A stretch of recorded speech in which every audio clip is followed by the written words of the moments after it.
नमस्कार दोस्तों, हर्षित द्विवेदी एजुकेशन में आपका स्वागत है। मेरा नाम है विनीत सागर। देखिए, attorney general of India Narsingh Anand ji के अगेंस्ट कंटेम्प्ट प्रोसीडिंग्स इनिशिएट करने के लिए परमिशन दिया है। ये न्यूज़ आया था। तो हम आज इस वीडियो में role of attorney general in contempt proceedings discuss करेंगे। तो शुरुआत करते दोस्तों। देखिए, नरसिंह आनंद जी ने क्या बोला था, अब तक आपने सुना ही होगा। बेसिकली एक टाइप का हेट स्पीच था। इन्होंने ये बोला, we have not trust in the supreme court of India and the constitution. देखिए, हमारी सुप्रीम कोर्ट और संविधान के ऊपर उन्हें कोई विश्वास नहीं है, ये बोला। तो बेसिकली हमारी सुप्रीम कोर्ट की जो अथॉरिटी है उन्हें नीचे दिखाने की कोशिश किया है। तो मुंबई बेस्ड एक एक्टिविस्ट ने इसके अगेंस्ट कोर्ट को कंप्लेन किया था और कोर्ट को इन्होंने रिक्वेस्ट किया था उनके अगेंस्ट क्रिमिनल कंटेम्प्ट की प्रोसीडिंग शुरू करनी चाहिए। आप देखिए दोस्तों, अगर किसी के against criminal contempt of court proceedings initiate करना है तो सबसे पहले अटॉर्नी जनरल ऑफ इंडिया का परमिशन लेना पड़ता है। इसके बारे में हम discuss. The law on contempt of courts. Contempt of courts act 1971 के under civil and criminal contempt के बारे में डिफाइन किया हुआ है। उसके अंदर यह भी बताया है कोर्ट के पास क्या क्या पावर्स है, कोर्ट्स क्या क्या प्रोसीजर्स फॉलो करनी चाहिए अगर कोई कंटेम्प्ट ऑफ कोर्ट कर रहा तो, और उनके अगेंस्ट क्या क्या एक्शन ले सकते हैं, उन्हें क्या क्या पेनाल्टीज अवार्ड कर सकता है, उसके बारे में भी कंटेम्प्ट ऑफ कोर्ट्स एक्ट 1971 में बताया हुआ है। नाउ, कंटेम्प्ट ऑफ कोर्ट का मतलब क्या हो गया? हमारे देश में court of law and its officers के साथ अगर कोई डिसओबीडियंट हो रहा है, मतलब कोर्ट के ऑर्डर्स को अगर कोई ओबे नहीं कर रहा है, तो वो कंटेम्प्ट ऑफ कोर्ट हो गया। फॉर एग्जांपल, अगर कोर्ट ने किसी को बोला अगले ट्यूसडे को आपको कोर्ट में आना है, अगर वो आएगा नहीं तो ये कंटेम्प्ट ऑफ कोर्ट हो गया।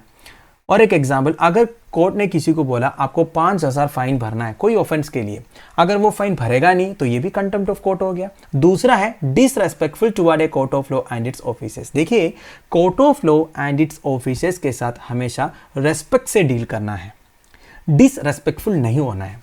मेरा कहने का मतलब है कोर्ट की अथॉरिटी को, जस्टिस को, डिग्निटी को कभी भी अपोज नहीं करना चाहिए, क्वेश्चन भी नहीं करना चाहिए। अगर ऐसा कोई करेगा, अगर कोर्ट को लगे कि ये डिसरेस्पेक्टफुल एक्टिविटीज कर रहा है, तो कोर्ट उधर भी कंटेम्प्ट ऑफ कोर्ट वाला चार्ज लगा सकते हैं।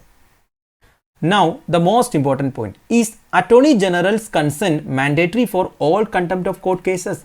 Answer is yes. देखिए दोस्तों, हमारे देश में अगर कोई किसी के ऊपर कंटेम्प्ट ऑफ कोर्ट वाला केस रजिस्टर करना चाहता है तो वो सीधा सीधा कोर्ट में नहीं जा सकता। सबसे पहले उन्हें अटॉर्नी जनरल के पास जाना पड़ेगा, उनकी परमिशन लेना पड़ेगा। उनकी परमिशन मिलने के बाद ही वो कोर्ट में पहुंचेगा। ऐसा क्यों है दोस्तों? देखिए, हमारे देश में क्या होता है, कई सारे फेक केसेस रिपोर्ट होता है, तो कोर्ट का टाइम बचाने के लिए कोर्ट ने यह बोला है सबसे पहले आप अटॉर्नी जनरल को अपना प्रॉब्लम बताओ कि किसी बंदे ने इस तरह कंटेम्प्ट ऑफ कोर्ट किया है, उनके अगेंस्ट एक्शन ले लो करके। तो अटॉर्नी जनरल सबसे पहले देखेंगे एक्चुअली में ऐसा कोई केस हुआ है क्या, इसके बाद जाके अटॉर्नी जनरल परमिशन देगा, इसके बाद वो केस पहुंचेगा कोर्ट में। देखिए, इधर नरसिंह आनंद जी के साथ भी यही हुआ। मुंबई बेस्ड एक एक्टिविस्ट ने उनके अगेंस्ट कंटेम्प्ट ऑफ कोर्ट वाला एक केस फाइल किया था, तो ये अटॉर्नी जनरल के पास गया, तो अटॉर्नी जनरल ने परमिशन दिया है, क्योंकि अटॉर्नी जनरल को ये पता चला एक्चुअली में कंटेम्प्ट ऑफ कोर्ट इधर हुआ है करके। अब देखिए, AG's consent is not required when the court itself initiates a contempt of court case, that is suo motu। suo motu का मतलब क्या होता है? by own accord। अपने आप जब कोर्ट कंटेम्प्ट ऑफ कोर्ट वाला केस इनिशिएट करते हैं तब अटॉर्नी जनरल की परमिशन की जरूरत नहीं है। ठीक है, जैसे प्रशांत भूषण केस में हुआ था। प्रशांत भूषण केस में सुप्रीम कोर्ट को खुद लगा कि Prashant Bhushan contempt of court किया है, तो वो अपने आप उनके अगेंस्ट कोर्ट केस इनिशिएट कर सकता है। ठीक है, इस सिचुएशन में एजी की कंसर्न की जरूरत नहीं है। वैसे कॉन्स्टिट्यूशन में article 129 gives the supreme court the power to initiate contempt cases on its own independent of the motion brought before it by the attorney general. ठीक है, तो ये आर्टिकल 129 में लिखा हुआ है सुप्रीम कोर्ट अपने आप भी contempt of court cases initiate कर सकता है, तब एजी की परमिशन की जरूरत नहीं है। नाउ, एजी का कंसर्न मिल जाने के बाद क्या होता है? देखिए, एक बार एजी का कंसर्न मिल जाने के बाद कोर्ट उस पर्सन को एक नोटिस इशू करता है जिनके against contempt of court proceedings initiate करना है। अगर कोर्ट को यह लगेगा कि कंटेम्नर भाग सकता है या फिर जुडिशियल प्रोसीडिंग्स अटेंड नहीं करेंगे, तो कोर्ट उनकी प्रॉपर्टी अटैच करने तक का ऑर्डर पास कर सकता है। राइट, आप देखिए, एक बार नोटिस मिल जाने के बाद द अलीज्ड कंटेम्नर में file an affidavit in support of his defence. देखिए, अपनी डिफेंस को सपोर्ट करने के लिए कंटेम्नर जो है एक एफिडेविट फाइल कर सकता है कोर्ट में, explaining the nature and circumstances of her remarks. देखिए दोस्तों, अपना जस्टिफिकेशन देने के लिए कंटेम्नर के पास एक अपॉर्चुनिटी है, वो एक एफिडेविट फाइल कर सकता है।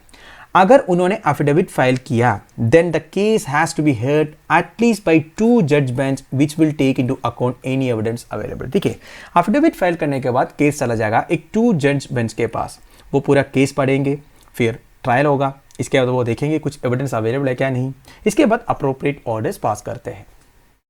तो दोस्तों that's end of it. I hope आपको समझ में आया होगा। वैसे attorney general of India itself is a very big topic. Harshit sir ने इंडियन पॉलिटी में बहुत अच्छी तरह समझा रखा है, आप देख लीजिएगा, इसलिए मैं इधर ज़्यादा कवर नहीं किया। ठीक है, सो लेक्चर की PDF एज यूजुअल आपको टेलीग्राम चैनल में मिल जाएगा, जिसका लिंक नीचे प्रोवाइडेड है। Thank you for watching, bye bye, have a nice day.